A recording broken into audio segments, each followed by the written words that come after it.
All right, ladies and gentlemen, welcome back to another segment. Again, I always want to call these athlete spotlights and Yeah, you don't want coaching spotlight. Coach. Yeah. I mean, we would make the joke of what Coach Nolf said, but it didn't air because the audio was Still effed not up. fixed.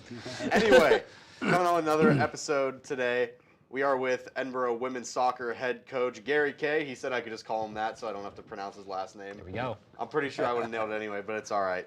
So, yeah, welcome on the show. Thank you for coming on. We appreciate it.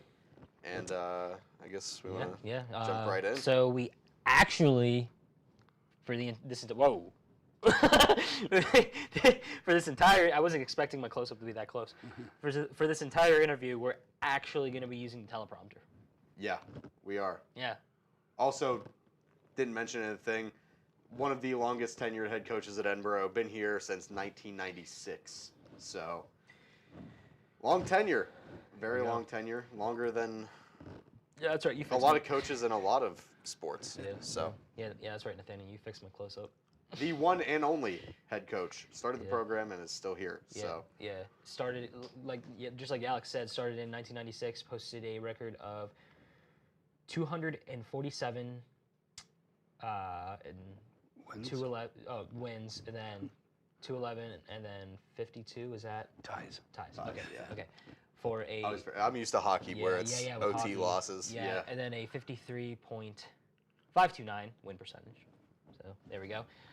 So yeah, I'm gonna try to read as much as I can off your bio because it's a novel basically. It is. It's the only extremely detailed bio we've seen so far. So I'm gonna read parts of this. So just like Alex pronounced your name, Gary Kay has earned a South African coaching license, previously had a professional referee license. In addition, has a United States Soccer Federation National B license and has his NSCAA national license. He has become heavily involved in the administration side of the sport. He serves as the NCAA Atlantic Region Chair, as well as being on the NCAA National Championships Committee.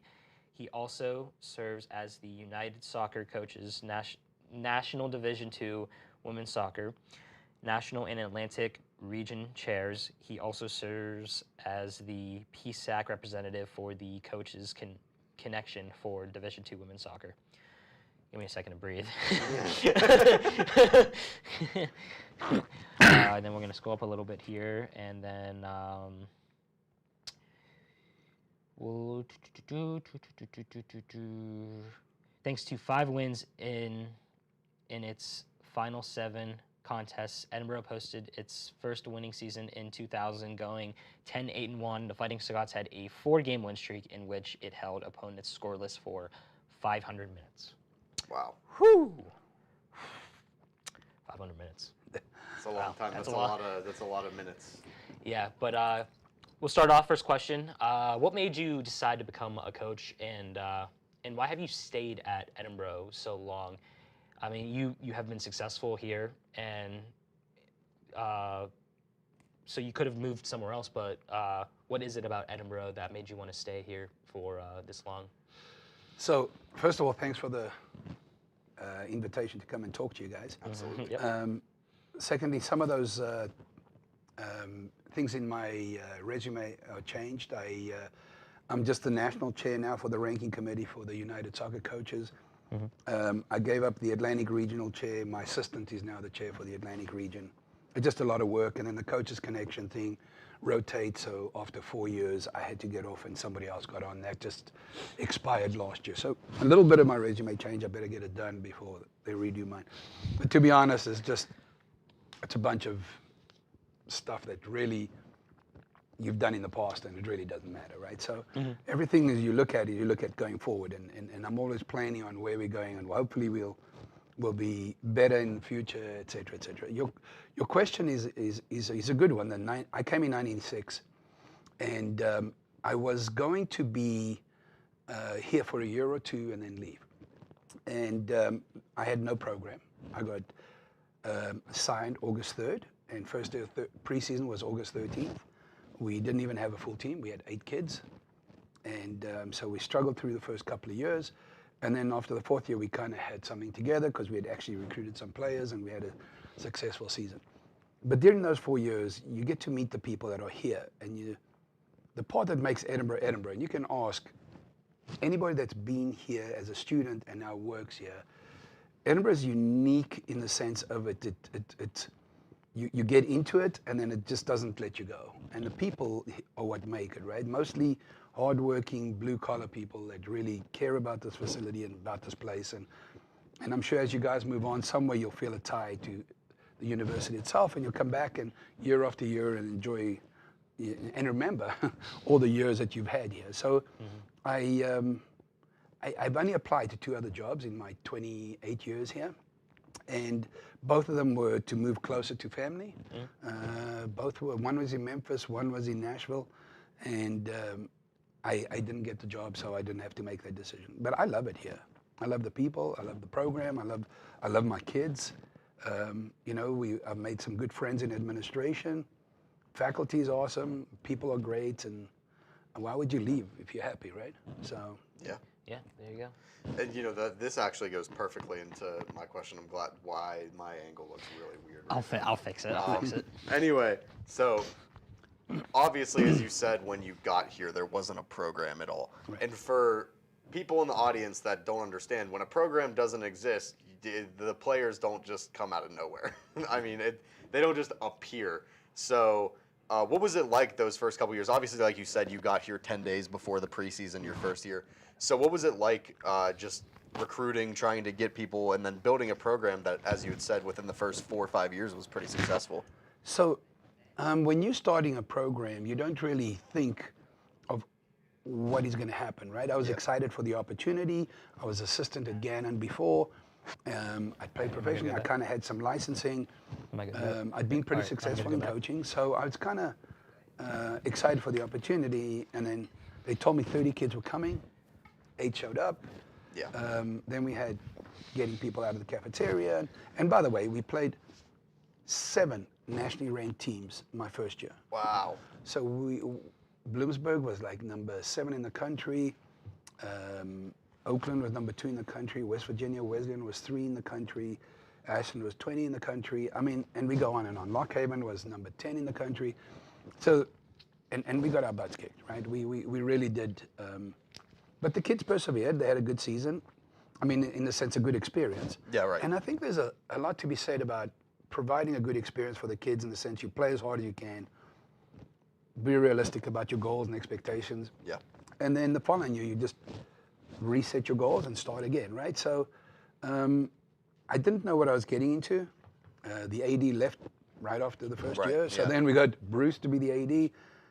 That kind of changed a lot of dynamics. And then, but since that happened to me, we brought on lacrosse, and they got a year to recruit before they got, okay, you know what I mean? So we kind of also learned through that experience too, right? Yeah. So it's a long time ago, but at least it helped in some way. Yeah, because again, like I said at the beginning of the question, I mean, when you're building a program, especially in that short of a timeline, you're basically just fielding a team of walk-ons. You know, they're, like you said, they're kids that, you know, just showed up and they were there to play because they're people that aren't playing, obviously, because they're here and the program didn't exist. So it's essentially people who are walk-ons. It's amazing. Pizza party, ice cream socials will get you anything. Yeah. Food will get you in. To get people in. Food will get you in every day. It always works. It always works. But yeah, so switching gears here, I'm sure you have a lot of favorite moments in your coaching career. But if you had to pick one, what has been your favorite moment in your coaching career, and why is it coaching Bailey? I have to tell you, Bailey is a pretty special kid. She has so much energy, and she's phenomenal. I added that one in just for Bailey. She really is a special kid. I wish I could say it was just one thing, but it really isn't. We've had a lot of success, irrespective of our funding, which is not ideal. But I think when you get good character kids who really like each other, who really play hard, it becomes special, right? So, and to be fair, there's only one team that wins a national championship, There's only one team that wins a conference final. We've been to the finals a couple of times. We've been Sweet 16 in national tournament once, and we've had quite a few NCAA tournament invitations where we've played. But I can't tell you that season's even better than the season we just had or the season before that, where we had a losing record, right? And it's because the kids buy into something. They play as hard as they can, and we kind of know we can compete in the conference. I'm not sure we can compete nationally because we're just not funded that way. Mm. So if you can guarantee, there's not much I can guarantee. I can guarantee that my kids will train hard. I can guarantee that I'll do the best I can to make sure that they understand that they're cared for and they're not alone, and in spite of leaving their family, that they have a family here. And the most important thing I try and guarantee is to give them a good experience while at college. And if I can guarantee those things, I want to win. I'm obsessed with winning. I love winning. I can beat my dead grandmother and celebrate that. But to be fair, I need my kids to enjoy the experience here, and that's my main focus.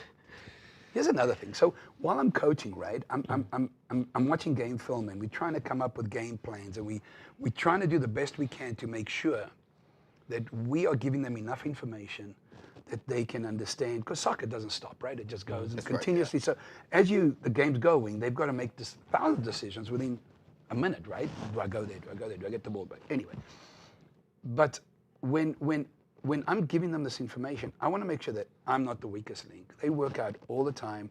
They do all kinds of things to be successful. They go shooting by themselves. They run when I'm not watching, and all those things. And when I'm giving them information to win, I don't want to be the reason they lost. Mm-hmm. You know what I mean? And sometimes in my 28 years, I've acknowledged that I shouldn't have done this, or I shouldn't have.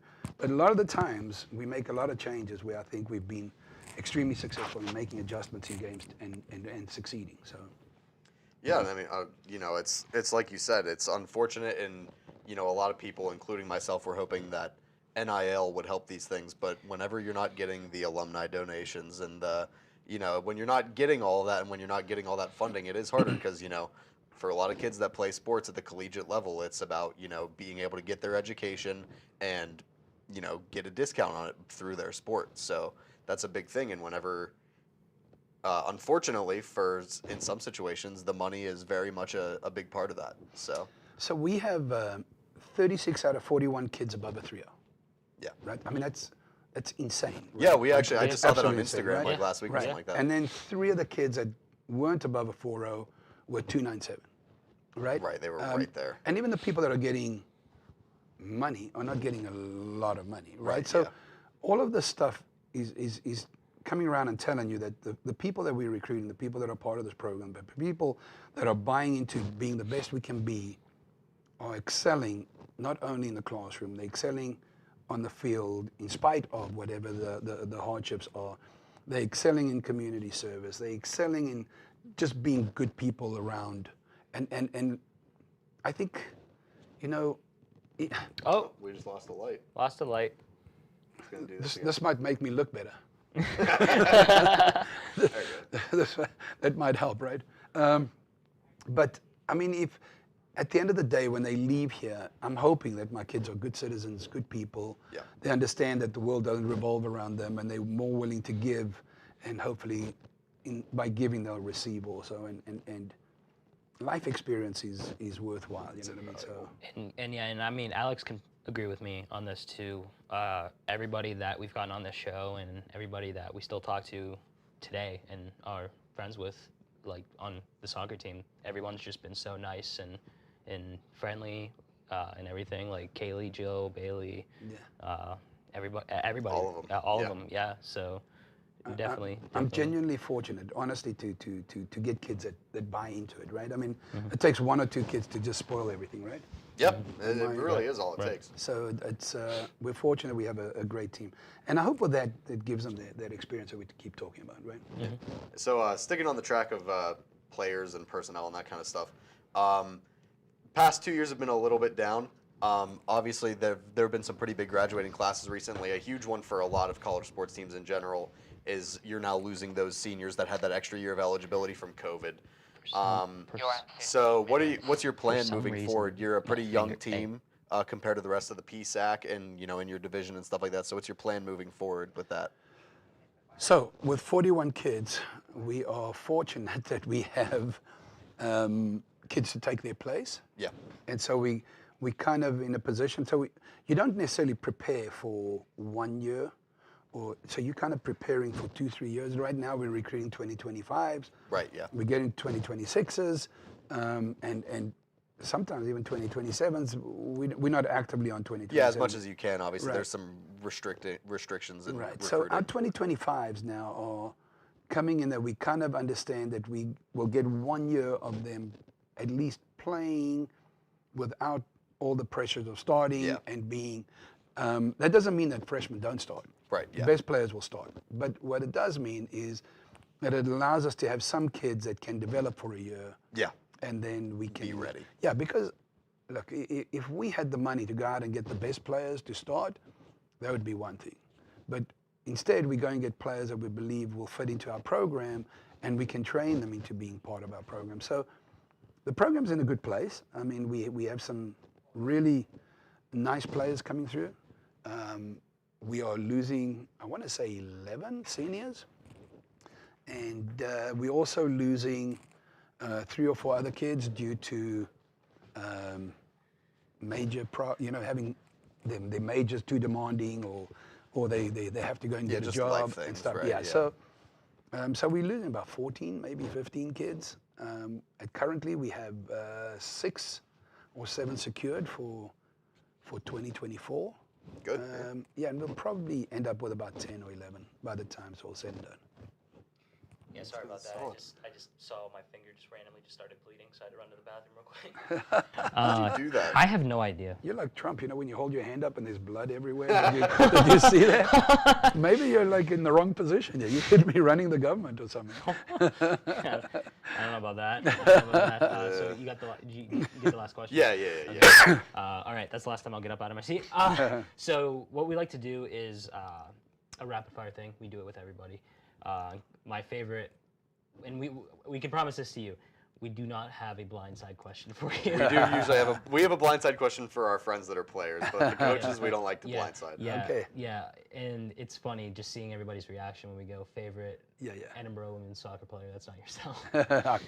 Yeah, I wouldn't have one. Because no, I think Jill's was the funniest face because she was like, Jillian Ball? Yeah.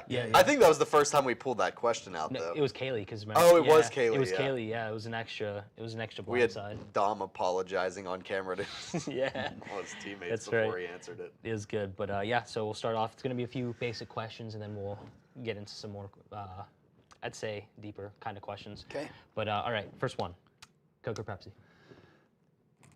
I don't drink pop, but Captain Morgan tastes way better with Diet Coke. There you go. As the lights just went out again. The lights just went out again. Favorite food? Wow. A lot of it, as you can tell by my figure, by my build or whatever, not figure. I like food, so yeah, I don't know. Actually, I don't really have one in particular. Honestly, maybe pasta. Yeah. Kaylee's answer was funny. It was chicken. And we were like, yeah. And then no, Caroline said Italian, and we all went, let's go. But all right, favorite movie of all time? That's a lot. You better edit that one out.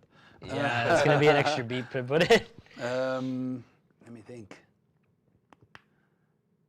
Shoot, man, maybe Shawshank Redemption. Yes. Ooh, okay. Yes, All right. iconic. There we go. There we go. All right. Yeah. Favorite TV show of all time? I think Cheers. It's a good show. Okay. Yeah, they sit at the pub, and I mean, how bad can that be? Sitting at a pub all the time. Favorite song of all time? Wow, you guys are killing me right now. Wow. I've become a big fan of Noah Khan. Oh, okay. Okay. So, all right. yeah, one of these These like. lights really don't like me because it's pointing towards me. Yeah, there we go. Yeah, I really What don't is like that? stuff. Drunk driving. Yeah, Yeah, I think Noah that's Khan? one. Yeah, I think it's called that. Yeah. Favorite vacation destination? Shoot. We go to Greece quite a bit because I'm Greek. And so I got family in Greece, and so we go there quite frequently. So, okay, next one. I had to read the question and then realize what type of question it was because it's not really the... I say this question in a different way. What's your favorite sport to watch other than soccer? So growing up, I played a lot of sports, right? I played cricket, I played rugby, I played water polo, hardest one is water polo, by far. It's a tough sport, The yeah. toughest sport I've ever played is water polo. I enjoy, I want to say American football now, just because every play matters. You know, every time you need to get 10 yards, you know what I mean? So every play matters, right? So I'm saying American football. Okay. Well, now we're fully dark. You might as well just turn, I was going to say, you might as well just turn the normal light on. Yeah, I was going to say, I was about to get up. Yeah, you might as well just turn the normal, there we go. So why do you think that happened, huh? Hit the other one, too. Hit both of them. I don't know. This light's given us problems a couple times. Yeah.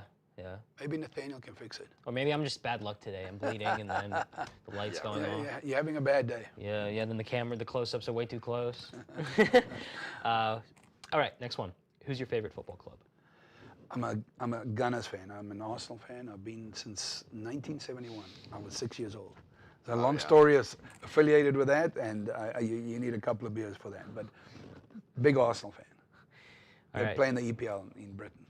There you go. English Premier League, Yeah, my brother's unfortunately a Manchester United fan. Everybody's a freaking Manchester United fan. Everybody that just hears Manchester United love them. My brother's a Man United fan too. Okay, yeah. He always tries to get me hooked on Manchester United. I'm like... Gunners, man. I don't know about that. You're an Arsenal fan.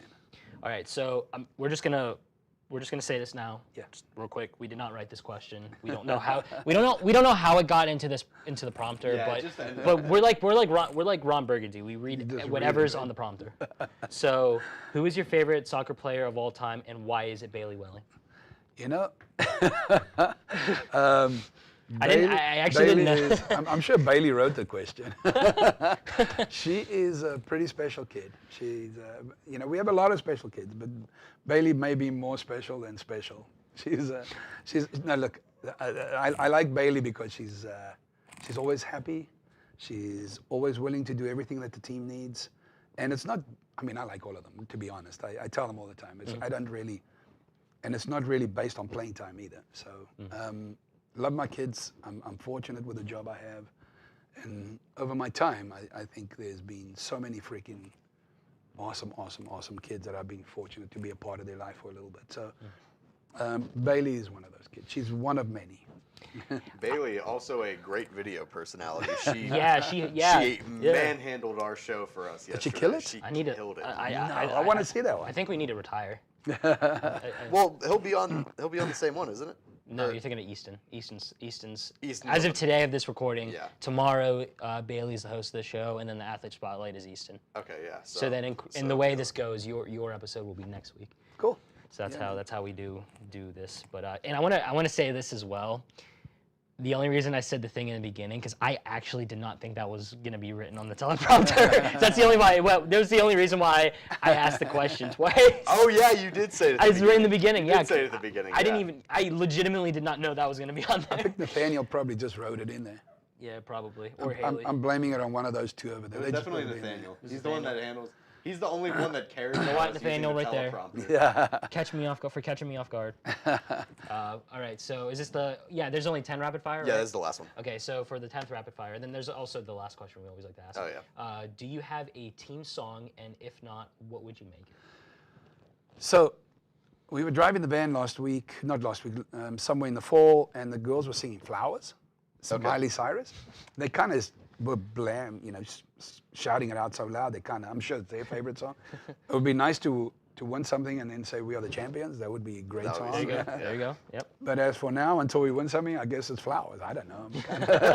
Whatever works for them, it works for me. Right. There's not a lot that I really, if it's not soccer orientated, like the uniforms my assistant gets, the equipment, whatever makes her happy. I don't get myself involved in those fringes. I'm a guy. I got 41 women. No matter what I do, I'm going to get it wrong. So I let my assistant coach handle all those things, and then I don't take any blame for that. Now, any training sessions or games or game plans or all those things, those fall on me. Substitutions, those all fall on me. Yeah, there we go. There we go. But all right, so the last question we always like to ask, we added it this semester. It's 3 things in your life that you are grateful for. So what would be 3 things in your life you would say you're grateful for? So it's almost Valentine's Day, right? So I better say my wife. Yeah, I don't think I was gonna say if you didn't say your wife, that probably wouldn't go well. So my wife and my daughter would be one, and I've been married, I think 32 years this year, and it's Valentine's Day tomorrow. So I'm definitely thankful for her and her understanding, right? Because my job is extremely crazy. I go away recruiting a lot. So and she puts up with it. I'm really thankful for all the kids that I've met throughout all my lifetime here, right? And if I have the opportunity to change anybody's life, then I'm lucky to have that ability to do that. So I'm 2 down, right? Yep. Mm-hmm. And the third one would be, I don't know, I'd probably say all the people that I've worked with over the years here, right? So, and I actually even know Bob Wallace. I was telling the thing. Oh, yeah. wow. The I student used to name coach after, his kid, to be honest. yeah. Oh, wow. Yeah, that's a long time ago. That's pretty crazy. Yeah, That's awesome. we'll get our plaque below, Mr. Wallace. So yeah, he was a good man who really cared about this place, and you know the one thing we keep talking about all the people that I work with and my peers, and there's a lot of people that I've met that are faculty that I wouldn't usually have met had we not our worlds kind of collided through integration and some things in the past.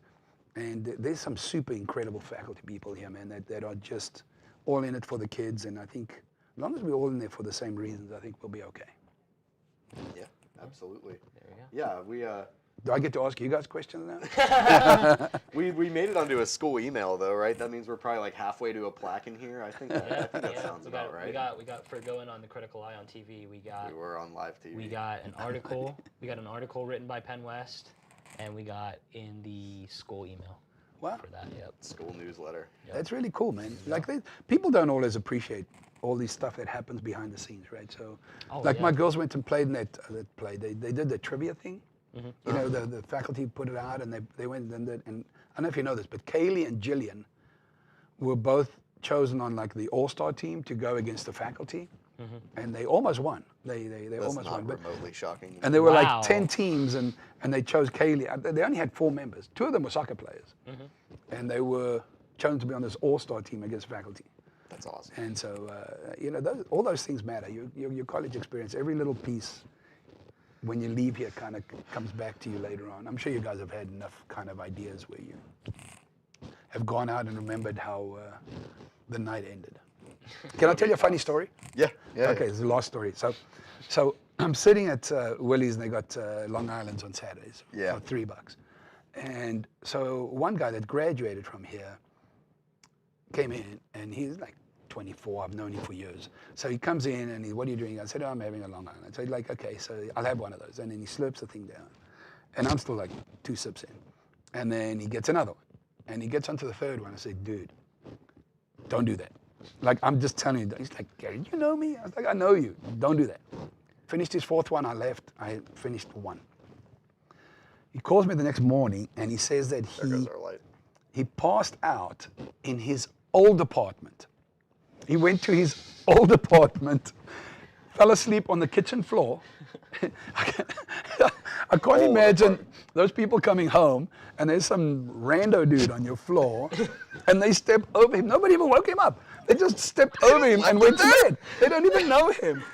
And then he woke up at 4 a.m. He's like, oh, jeez, I'm at the wrong freaking place. And he booked it to where he was supposed to go. That is a classic. That is an absolute classic. That's a testament to this town, though. It's like everyone in this town is just like so relaxed. Right. Like, where in this day and age does someone pass out on your apartment floor and you're just like...